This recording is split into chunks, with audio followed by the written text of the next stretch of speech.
আজ রান্না হবে ভাজা মশলায় মাটন কারি। নমস্কার, আমি স্বপ্না। দেশ এবং দেশের বাইরে যে যেখান থেকে ভিডিওটি দেখছেন আপনাদের সবাইকে অনেক অনেক শুভেচ্ছা। স্বপ্নাস ব্লগে সবার আমন্ত্রণ। বাজার থেকে 2 কেজি খাসির মাংস এনেছেন। খুলে দেখি মাংসটা কেমন। খুব সুন্দর দেখা যাচ্ছে।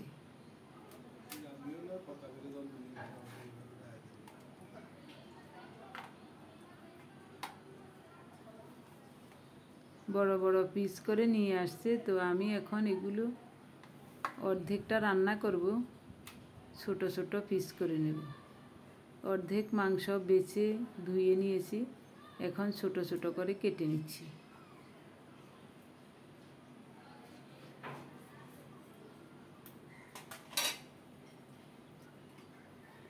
আজ আমার দাদা বৌদি আসার কথা, তো ওনারা আস্তে আস্তে সন্ধ্যা হবে, তো রান্নাবান্না করে নিচ্ছি রাতের জন্য।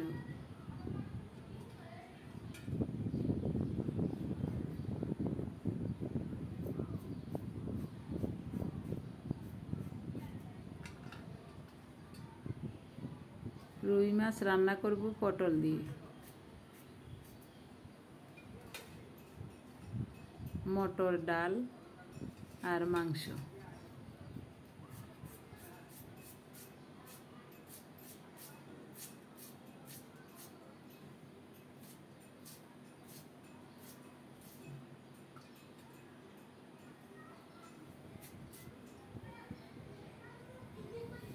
একটা আলু কেটে নিচ্ছি, এটা মাংসতে দেব।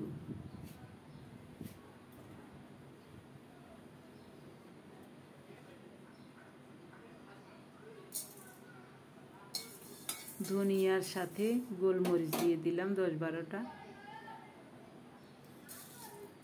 জিরা, দারুচিনি, এলাচ অল্প তাপে মচমচে করে ভেজে নেব, যেন পুড়ে না যায়। ভাজা হয়ে গেছে, এগুলি এখন একসাথে বেটে নেব।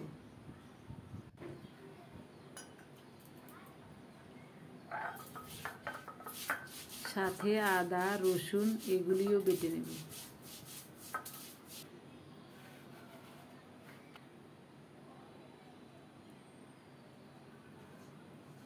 মশলা বাটা হয়ে গেছে, সব কাটাকুটি শেষ। এখন মাংসটা মেখে নিচ্ছি। মাংসটা কেটে ভালো করে ধুয়ে নিয়েছিলাম। কুচানো পেঁয়াজ দিলাম,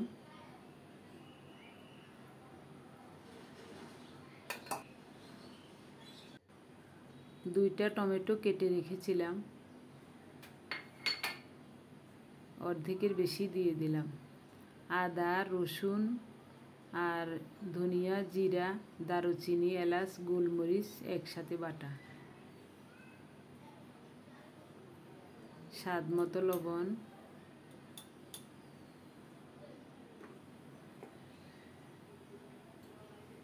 হলুদ গুঁড়ো,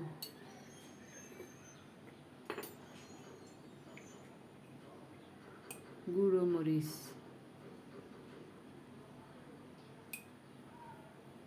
1.5 চামচের মতো দিলাম। গোলমরিচ দিয়েছি তাই একটু কম করে দিয়েছি মরিচ। সরিষার তেল, হাতটা ধুয়ে নিয়েছি। এবার হাত দিয়ে ভালোভাবে মেখে নেব।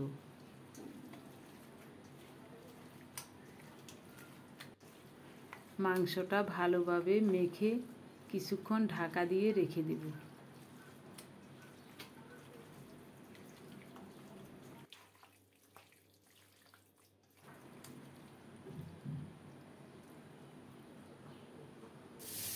রুই মাছের পিসগুলো হলুদ লবণ মাখিয়ে লাল লাল করে ভেজে নেব।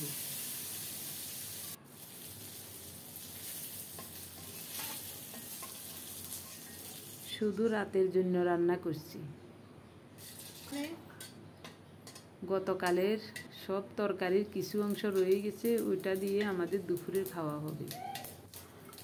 তেলে জিরা ফোড়ন দিয়ে কুচানো পেঁয়াজ দিয়েছি। ফোড়নটা একটু লাল লাল হলে পটল দিয়ে দিলাম। স্বাদ মতো লবণ দিয়ে সুন্দর করে কষিয়ে নিয়েছি। ধুয়ে কেটে রাখা টমেটো আর 10-12টা কাঁচামরিচ ফালি করা দিয়ে দিলাম। 1 চামচ হলুদ দিয়ে ভালোভাবে কষিয়ে নিয়ে এখন জল দিয়ে দিলাম। ভেজে রাখা মাছগুলো দিয়ে দিলাম।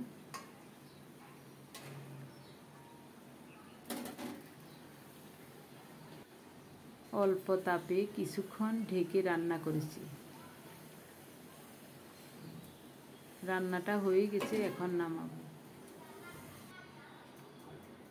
সরিষার তেল, মাংস বসাবো। প্রথমে আলুগুলো একটু ভেজে নিচ্ছি। তেলে জিরা আর এলাচ ফোড়নে দিলাম। 2-3টা তেজপাতা দিয়ে দিলাম।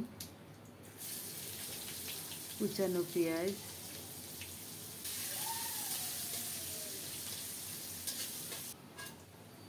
ফোড়নটা সুন্দর মতো হয়ে গেছে। এখন মাখিয়ে রাখা মাংসগুলো দিয়ে দিচ্ছি।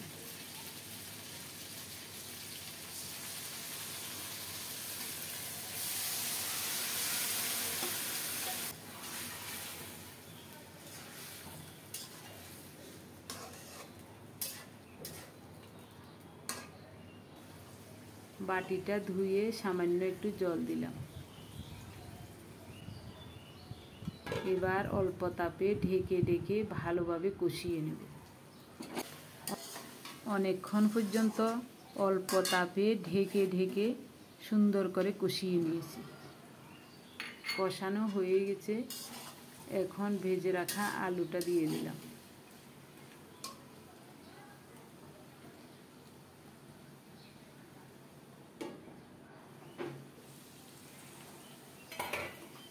আলু দিয়েও আরও কিছুক্ষণ কষিয়ে নিয়েছি।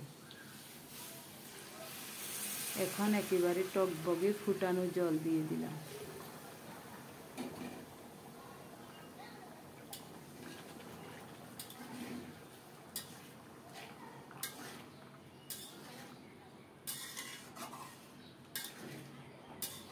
কষানোতেই মাংস সিদ্ধ হয়ে গেছে। অনেকক্ষণ পর্যন্ত কষিয়েছিলাম। অনেকক্ষণ পর্যন্ত ঢেকে রান্না করেছিলাম। ভাজা মশলায় মাটন রান্না একেবারে হয়ে গেল। সব গুছিয়ে নিয়ে আমরা খেতে বসে গেলাম। টমেটো মাখা করছি।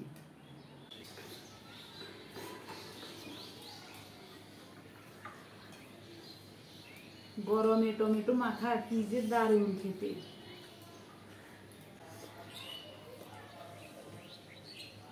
কেমন লাগে খাইতে? খুব মজা হয়েছে।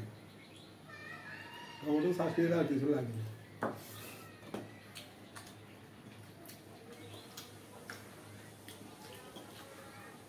ও কি চমৎকার। আর অন্য মাংস ভালো লাগে না, তুমি খোঁজেন।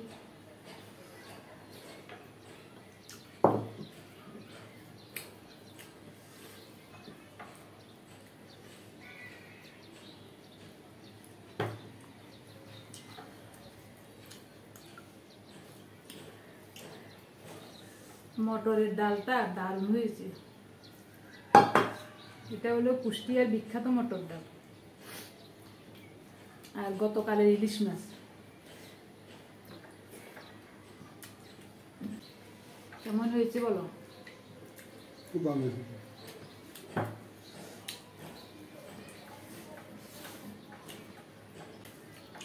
মাছের তরকারিটা থাক, কয়টা খাবো? পার্থও বাসায় নেয়, রাত্রে সবাই মিলে খাবো। দাদারাও আসবে, রাত্রে হয়তো কি রান্না করি দেখি। এখন সন্ধ্যা পার হয়ে গেছে, তো আমি রাতের জন্য রান্না করছি। দুপুরে তরকারিও আছে, তবে হবে না ওটায়। তো ওটার সাথে আরও কয়েকটা মাছ ভালোভাবে ভেজে ওই তরকারির সাথে মিশিয়ে নিয়েছি। পোলাও রান্না করেছি। দাদা, বৌদি, সত্য, আমার মেজো ভাইয়ের মেয়ে মাধুর্য এসেছে। আর এদিকে আমার ছোটো জামাই বাবাজিও এসেছে। মাছ রান্না করেছি। আর এটা হলো কাঁকড়া, বৌদিরাই আসতে এনেছিলেন। তো কাঁকড়া রান্না করব না, এটা শুধু ভেজে নিচ্ছি পোলাওর সাথে খাওয়ার জন্য। মিষ্টি কুমড়ো ভাজা করেছি। তারপরে দুপুরে মাছের তরকারির সাথে আরও মাছ মিশিয়ে নিয়েছিলাম, আর মাংস যেটা রান্না করা আছে এটাই চলবে। ভেবেছিলাম ফ্রিজে রাখা মাংসটাও রান্না করে নেব, তো ওনারা বলছেন কোনো প্রয়োজন নাই, ওটাই চলবে, রাতের বেলায় এত বেশি খাওয়া যাবে না। জিরা ফোড়ন দিয়ে মিষ্টি কুমড়ো ভাজা করছি। আজকের পর্বটি কেমন লেগেছে কমেন্টস করে জানাতে ভুলবেন না। সবাই ভালো থাকুন, দেখা হবে আগামী পর্বে। ধন্যবাদ সবাইকে।